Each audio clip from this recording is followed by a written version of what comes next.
Bonjour et bienvenue dans cette nouvelle vidéo de Draw My Economy. Comment investir en immobilier locatif?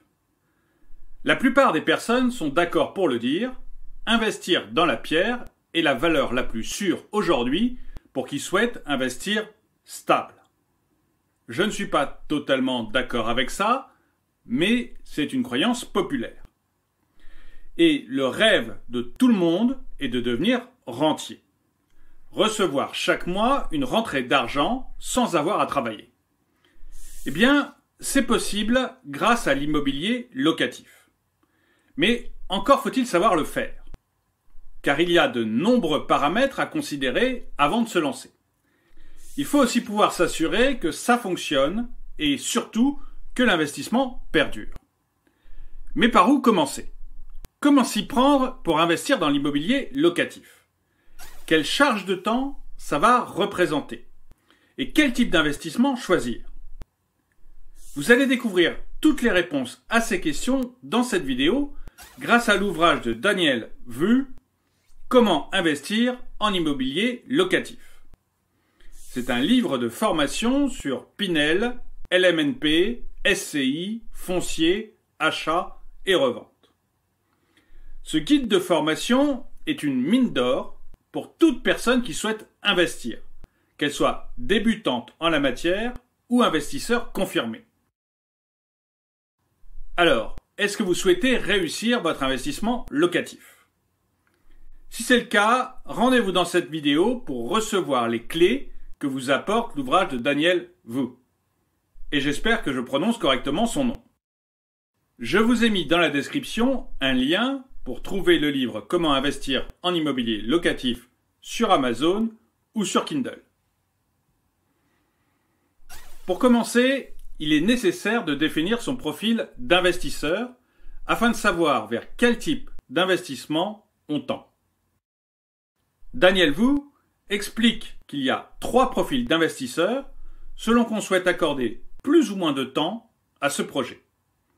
L'objectif, lorsqu'on définit son profil d'investisseur, c'est d'éviter de se faire avoir par une proposition d'investissement qui ne vous correspond pas et qui, du coup, sera plus lourd pour vos finances. Car, par principe, l'investissement immobilier doit vous permettre d'obtenir votre indépendance financière ou au moins compléter vos revenus de manière plus ou moins conséquente.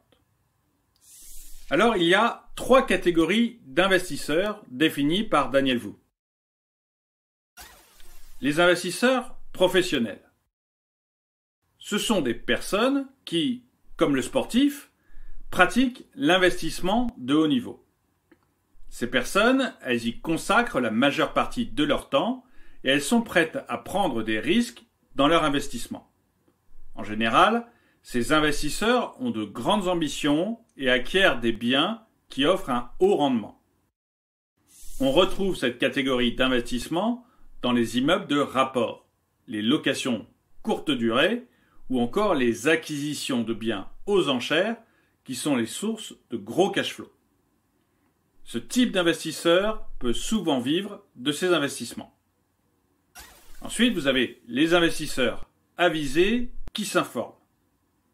Dans cette catégorie, on retrouve des personnes prudentes qui ont compris l'avantage d'investir en immobilier locatif.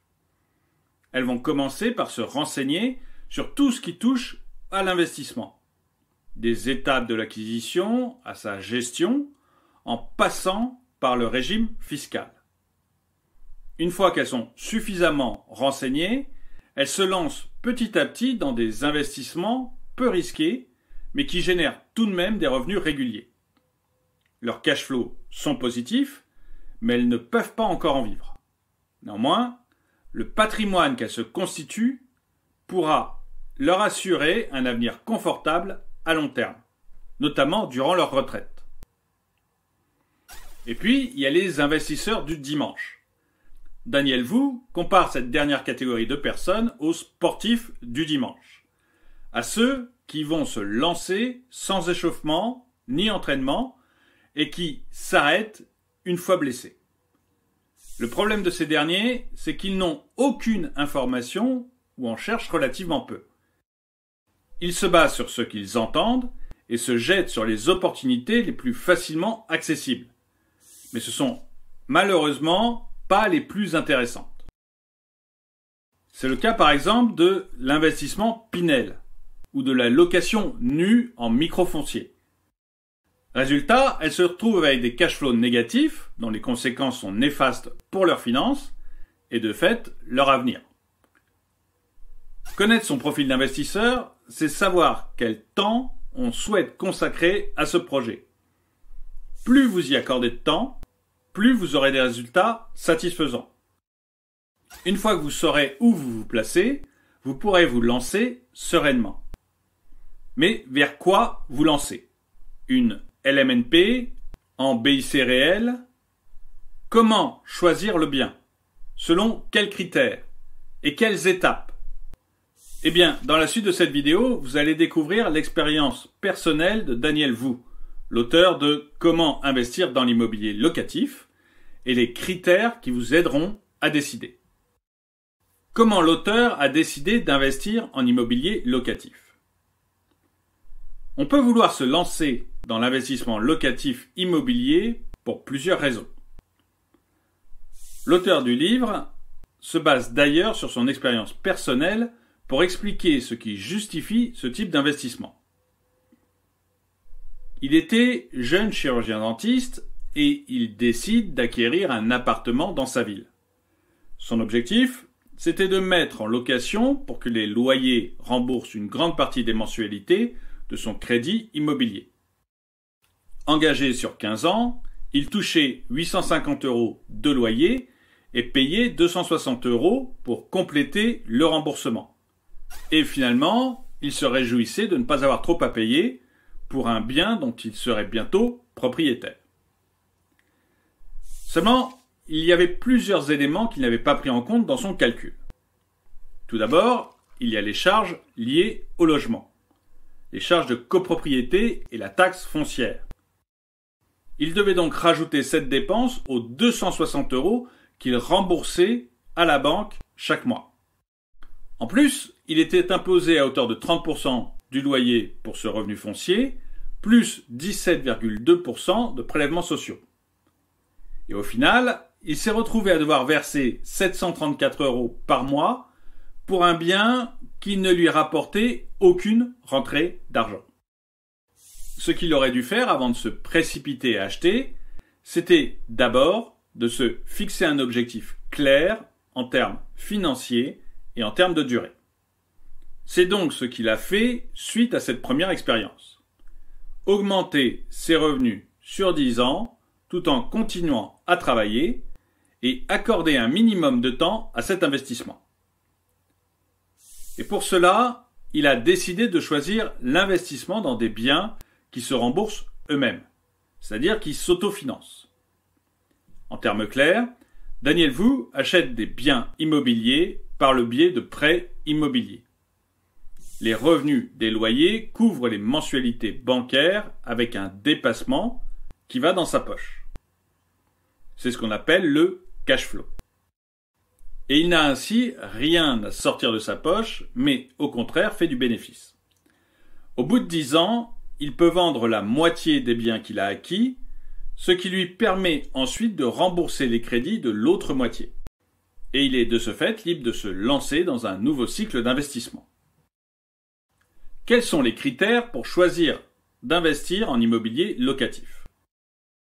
Daniel Vu développe de nombreuses notions et il livre des tableaux, des formules chiffrées, des tutoriels dans son livre. Tout ça va vous aider à savoir précisément comment faire votre choix. Mais sachez que malgré tous ces tableaux, toutes ces formules, tous ces tutoriels, vous ne pouvez pas faire l'impasse d'étudier le marché et la rentabilité du bien qui vous intéresse. Voilà notamment les questions à vous poser. D'abord, de quel temps disposez-vous? Ensuite, à quelle distance de chez vous est-ce que vous souhaitez investir? Dans un appartement meublé ou non? Quelle est la situation géographique du bien par rapport au quartier? A-t-il quelque chose en plus? Est-ce coté ou pas? Quel est votre coefficient d'imposition si vous achetez un bien immobilier? Votre dossier est-il crédible pour le présenter à votre banque? Combien coûte le bien? Quelles sont les charges qui y sont liées? Et combien souhaitez-vous rembourser? Sur quelle durée? Comme vous le voyez, l'investissement immobilier locatif est une opération financière qui ne s'improvise pas. Mais si vous ne deviez retenir que 3 choses de cette vidéo, ce serait 1. Formez-vous et informez-vous sur le sujet. 2. Définissez le temps que vous souhaitez dédier à votre projet d'investissement. 3. Quels sont les objectifs que vous souhaitez atteindre? Merci d'avoir regardé cette vidéo, mettez-lui un pouce vers le haut, commentez-la, partagez-la. Merci à tous ceux qui m'aident sur Tipeee et je vous dis à très bientôt.